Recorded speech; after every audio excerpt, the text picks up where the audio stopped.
વિદ્યાર્થી મિત્રો, કાલે આપણે ભારતમાં કૃષિ ક્ષેત્રની વર્તમાન સ્થિતિ એટલે વર્તમાનમાં મહત્ત્વ એ વિશે જોતા હતા ને એમાં 3 મુદ્દાઓ જોયા હતા.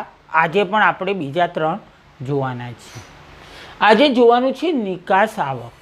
કોઈ પણ દેશ નિકાસ કરીને આવક કમાવા માટે તત્પર હોય છે. દરેક દેશને એવું જ હોય કે વધુમાં વધુ નિકાસ કરીએ અને હુંડિયામણ કમાઈએ. તો ભારતમાં પણ એ રીતે હુંડિયામણ કમાવામાં આવે છે. પણ કૃષિ ક્ષેત્ર કેટલું કમાઈ આપે છે? તો ભારતનું કૃષિ ક્ષેત્ર અન્ય વસ્તુઓની આયાત કરવા, યાદ રાખજો નિકાસની વાત નથી, શું કહ્યું? આયાત કરવા. શાની? તો અન્ય વસ્તુઓની જે ભારતમાં ઉત્પાદિત થતી નથી અથવા ઓછા પ્રમાણમાં ઉત્પાદિત થાય છે એવી વસ્તુઓની આયાત કરવા માટે આપણે હુંડિયામણ કમાવવું પડે. તો આ હુંડિયામણ કૃષિ ક્ષેત્ર નિકાસો દ્વારા આપણને કમાઈ આપે છે. હવે તમને ખબર પડી ગઈ હશે, એમ છતાં પણ ફરી એકવાર તમને સમજાવું કે કેટલીક ચીજ વસ્તુઓ એવી હોય કે આપણે પરદેશમાંથી આયાત કરવી પડે, બીજા દેશમાંથી આયાત કરવી પડે. હવે એ આયાત કરીએ છીએ ત્યારે આપણે હુંડિયામણ ચૂકવવું પડે અને આ હુંડિયામણ આપણે નિકાસો દ્વારા કમાતા હોઈએ છીએ. એટલે કૃષિ ક્ષેત્રની સૌથી વધુ નિકાસો કરી અને આપણે હુંડિયામણ કમાઈએ છીએ. અને આ જે હુંડિયામણ કમાઈએ છીએ એ આ જે ચીજ વસ્તુઓની આયાત કરવી પડે એના પાછળ વાપરી શકાય છે. હવે તમે સમજી ગયા છો. ભારતનું કૃષિ ક્ષેત્ર અન્ય વસ્તુઓની આયાત કરવા માટેનું વિદેશી હુંડિયામણ કમાઈ આપે છે. 4 નંબર આપો તમે અને લખો નિકાસ આવક. નિકાસ આવક એમાં લખો ભારતનું કૃષિ ક્ષેત્ર અન્ય વસ્તુઓની આયાત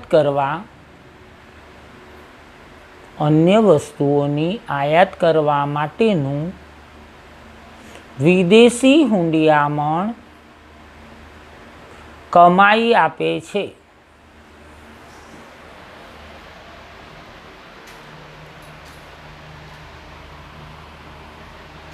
હવે જુઓ, આમ દેશના આર્થિક વિકાસ માટે જરૂરી વિદેશી હુંડિયામણ કૃષિ ક્ષેત્રના નિકાસ દ્વારા મળી રહે છે. દેશે શું કરવું હોય તો આગળ મેં કહ્યું હતું કે કોઈ પણ દેશનો આર્થિક વિકાસ કરવો હોય છે અને આર્થિક વિકાસ કરવા માટે જે વિદેશી હુંડિયામણ જોઈએ તે કૃષિ ક્ષેત્રની નિકાસોમાંથી આપણને મળી રહે છે.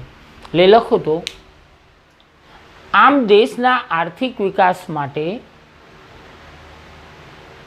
જરૂરી વિદેશી હુંડિયામણ કૃષિ ક્ષેત્રના નિકાસ દ્વારા મળી રહે છે.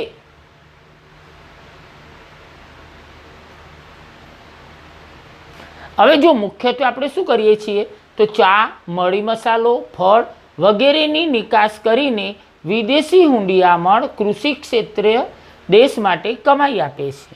એટલે આ 3 વસ્તુ મુખ્ય છે: ચા, મરી મસાલો અને ફળ. એની આપણે નિકાસ કરીએ છીએ અને એ રીતે કૃષિ ક્ષેત્ર આપણને વિદેશી હુંડિયામણ કમાઈ આપે છે. લખો તો ચા, મરી મસાલો ભેગું લખો તો મરી મસાલો, ફળ વગેરેની નિકાસ કરીને વિદેશી હુંડિયામણ કૃષિ ક્ષેત્ર દેશ માટે કમાઈ આપે છે.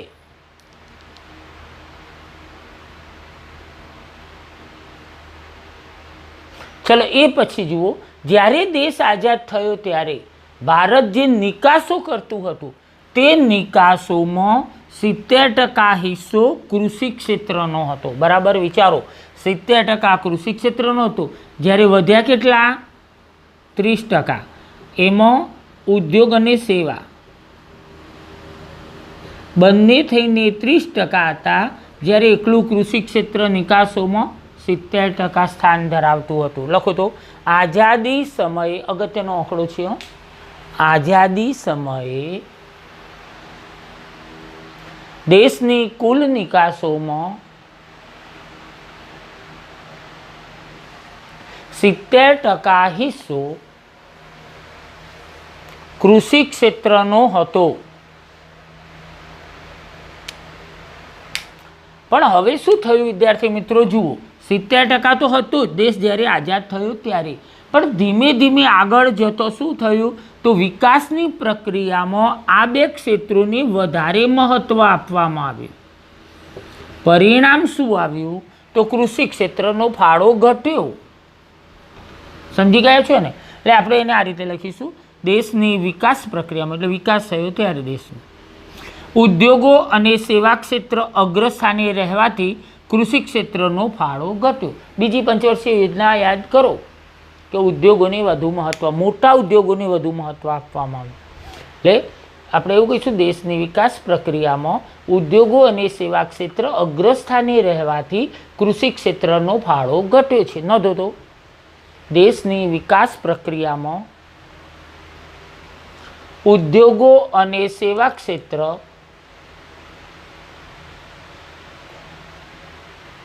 અગ્રસ્થાને રહેવાથી, પહેલું મહત્વ એમને આપવામાં આવ્યું, અગ્રસ્થાને રહેવાથી કૃષિ ક્ષેત્રનો ફાળો ઘટ્યો છે. હવે વર્ષ આપણે 2013-14ની વાત કરીએ તો નિકાસ આવકો જે હતી, નિકાસ કરી અને આવકો કમાવાની હુંડિયામાં, એમાં કૃષિ ક્ષેત્રનો ફાળો 14.2% હતો. તમે જો કહો 70% કે 14.2%. કેમ એવું થયું તો અગ્રસ્થાને શું રહ્યું? ઉદ્યોગો અને સેવા. પરિણામે કૃષિ ક્ષેત્ર નીચું પડતું ગયું. નોંધો, વર્ષ 2013-14માં નિકાસ આવકમાં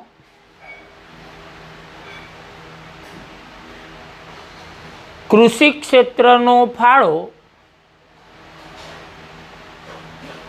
14.2% રહ્યો છે. 14.2% રહ્યો છે.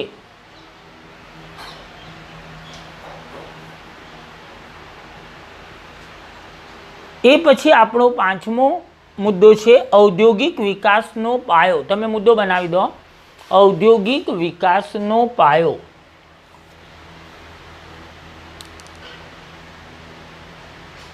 જો વિદ્યાર્થી મિત્રો, જ્યારે મકાન બનાવવામાં આવે ને ત્યારે સૌથી મહત્ત્વની કોઈ બાબત હોય તો પાયો છે. તો અહીં પણ આપણે ઔદ્યોગિક વિકાસ જે કરી રહ્યા છીએ એનો મુખ્ય પાયો કયો છે તો કૃષિ ક્ષેત્ર. ઉદ્યોગોને કાચો માલ કોણ પૂરો પાડે છે? કૃષિ ક્ષેત્ર પૂરું પાડે છે. પછી તે મગફળી હોય, કપાસ હોય કે શેરડી હોય.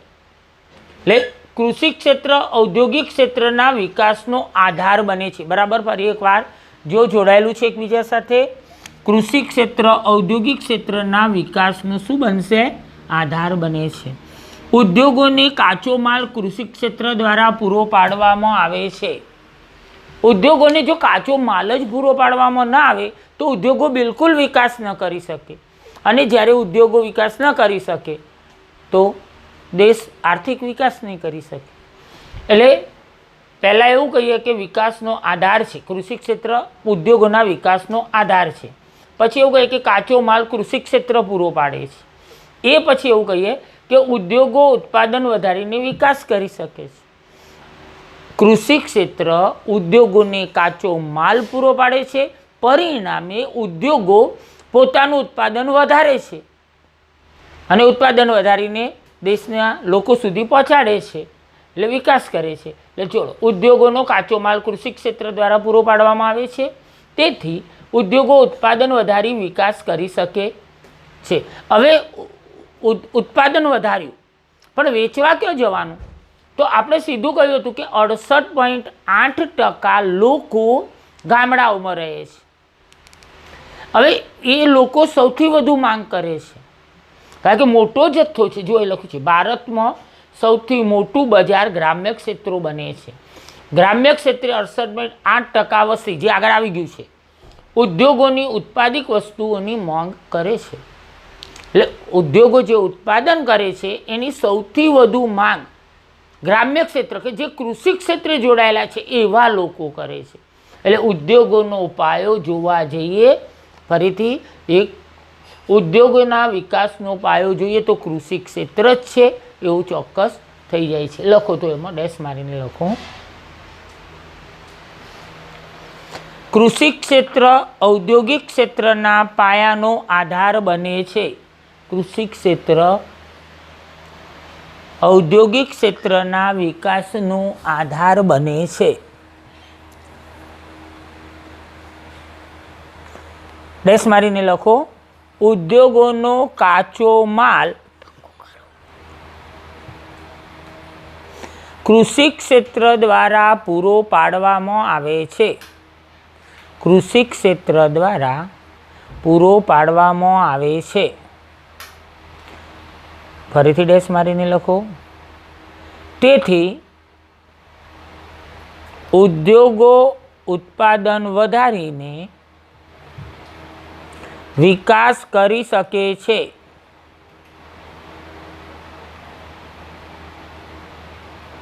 હજુ પણ ડેશ મારીને લખો. ભારતમાં સૌથી મોટું બજાર ગ્રામ્ય ક્ષેત્રો બને છે.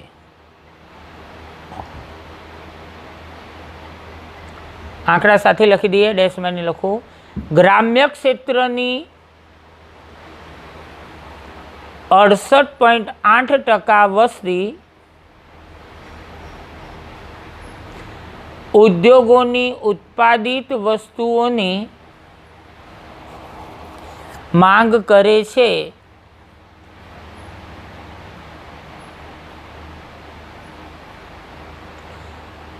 હજુ એક વાક્ય લખું છે, લખો તો. આમ ઔદ્યોગિક વિકાસનો પાયો કૃષિ ક્ષેત્ર છે. કૃષિ ક્ષેત્ર છે.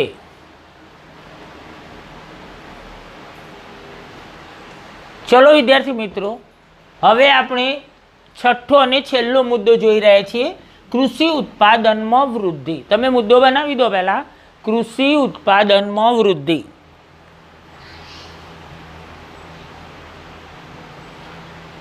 ચલો હવે પહેલા એકવાર સમજી લો, પછી તમે લખી લેશો. પહેલા પાક આપેલો છે, પછી 1950-51માં કેટલું હતું ઉત્પાદન હતું તે આપ્યું છે, 2013-14માં કેટલું હતું તે આપ્યું છે, કેટલા ઘણું વધ્યું 50-51 કરતો 13-14માં કેટલા ઘણું વધ્યું એ પણ મેં અહીં લખી દીધું છે. હવે સૌપ્રથમ આપણે જોઈએ છીએ અનાજ. અહીં મેટ એટલે મેટ બરાબર મેટ્રિક ટન. તમારે મીટર નહીં લખવાનું, તમારે આખું જ લખવાનું મેટ્રિક ટન. સૌથી પહેલાં વાત શાની કરી છે? અનાજની. કૃષિ ઉત્પાદનમાં અનાજ 1950-51માં 51 મેટ્રિક ટન હતું, જે વધીને ઉત્પાદનની વાત છે 2013-14માં 264.4 મેટ્રિક ટન થયું. એટલે 5 ગણો વધારો થયો છે. મેં લખ્યું છે 5 ગણો વધારો થયો. અનાજની અંદર કેટલા ગણો વધારો થયો? 5 ગણો. યાદ રાખવાના છે બધા આંકડાઓ. કયો આંકડો તમને પૂછી કહી ન શકાય. એટલે અનાજ આવે તો 51, 264.4 અને 5 ગણો વધારો થયો. કઠોળ 8.4 મેટ્રિક ટન 50-51માં વધીને 19.6 મેટ્રિક ટન 13-14માં થયું. એટલે 2.5 ગણો વધારો થયો છે. એ પછી શેરડી 69 મેટ્રિક ટન અને 368 મેટ્રિક ટન. કેટલો વધારો થયો? 5 ગણો વધારો થયો. તેલીબિયા 5.1 મેટ્રિક ટન 50-51માં, એ હવે તમે સમજી ગયા છો. 13-14માં 32.4 મેટ્રિક ટન, 6.35 ગણો વધારો થયો. છેલ્લે કપાસ છે. હવે કપાસ મેટ્રિક ટનમાં નહીં પણ મેટ્રિક બેલ કહેવાય અથવા ગાંસડીથી મપાય છે. એટલે 2.1 હતું, જે વધીને 36.5 થયું. એટલે કે 17 ગણો વધારો થયો છે. સૌથી વધુ કપાસમાં વધારો કરી શકીએ છીએ આપણે. એટલે હવે તમે આ લખી દેવાનું છે. હું બોલું છું તમને, પણ લખ્યા પછી શું કરવાનું? ધારો કે લોંગ ક્વેશ્ચનમાં પ્રશ્ન પૂછાઈ જાય તો આ લખ્યા પછી નીચે તમારે ડેશમાં લખવાનું કે તમે જોઈ લો, એક શીખવાડું એટલે આવડી જશે. 1950-51 અનાજ 51 મેટ્રિક ટન ઉત્પન્ન થતું હતું, જે વધીને 13-14 264.4 મેટ્રિક ટન થયું, એટલે કે 5 ગણો વધારો થયો. ચલો યાદ રહી ગયું. બીજું એક સમજાવી દઉં કેવી રીતે લખશો એ કે 1950-51 કઠોળ 8.4 મેટ્રિક ટન ઉત્પન્ન થતું હતું, જે 2013-14 19.6 મેટ્રિક ટન ઉત્પન્ન થયું, એટલે કે 2.5 ગણો વધારો થયો. એવું તમારે 5 મુદ્દા ડેશ મારીને લખી દેવાના રહેશે. ચલો અત્યારે આ કોષ્ટક બનાવો છો. બનાવો તો પહેલાં પાક લખો 1950-51 અને 2013-14. પછી અહીં કંઈ લખવું નથી કેટલા ગણો વધારો થયો, પણ સાઈડમાં તમારે આ લખવાનું છે. હું બોલું છું એ રીતે તમે લખો. ચલો 1 નંબર આપીને અનાજ, એની અંદર લખો 1950-51 51.0 અને 13-14 264.4. સામે લખો 5 ગણાથી વધુ, એવું લખો વધારો થયો, 5 ગણાથી વધુ વધારો થયો. બીજું કઠોળ મેટ્રિક ટન લખો છો ને, અનાજ પછી મેટ્રિક ટન લખવાનું, કઠોળ પછી પણ મેટ્રિક ટન લખવાનું. 8.4 19.6 2.5 ગણો વધારો.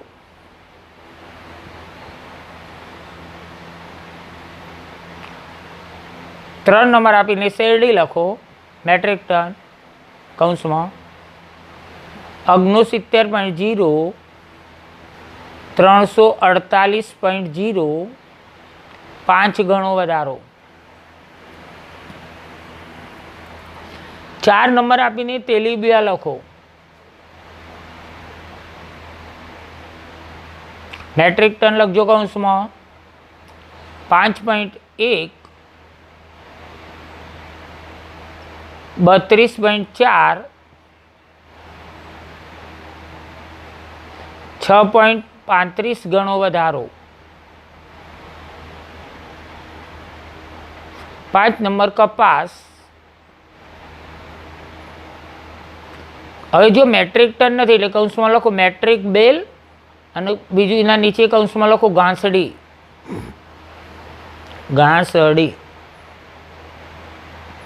50-51 લખો 2.1 અને 13-14 લખો 36.5. પછી લખો 17 ગણો વધારો. 17 ગણો વધારો. વિદ્યાર્થી મિત્રો, હવે તમને એ ખબર પડી ગઈ છે કે ડેશ મારીને 5 વાક્યો તમારે આ બનાવવાના થશે. હવે આજે આપણે એક નવી વસ્તુ શરૂ કરીએ છીએ કે વિડીયો પત્યા પછી છેલ્લે, એટલે ભણાવવાનું પત્યા પછી છેલ્લે તમને એક પ્રશ્ન પૂછવામાં આવશે અને એ પ્રશ્નનો જવાબ તમે કોમેન્ટ્સમાં આપશો. કોમેન્ટ્સમાં તમે એનો જવાબ લખો છો. તો વિદ્યાર્થી મિત્રો, આજનો આપણો પ્રશ્ન છે, આઝાદી સમયે કુલ નિકાસોમાં ભારતનો હિસ્સો કેટલા ટકા હતો? બરાબર, પ્રશ્ન ફરીથી તમે સાંભળો છો. આઝાદી સમયે કુલ નિકાસોમાં ભારતનો હિસ્સો કેટલા ટકા હતો? તમે આનો જવાબ કમેન્ટ્સમાં આપશો, એટલે તમે કમેન્ટ્સ દ્વારા એનો જવાબ આપી શકો છો. તો મિત્રો, લાઈક કરવાનું ભૂલશો નહીં અને વધુમાં વધુ વિડીયોને શેર કરો. મળીએ છીએ નવો મુદ્દો લઈને આવતા વિડીયોમાં.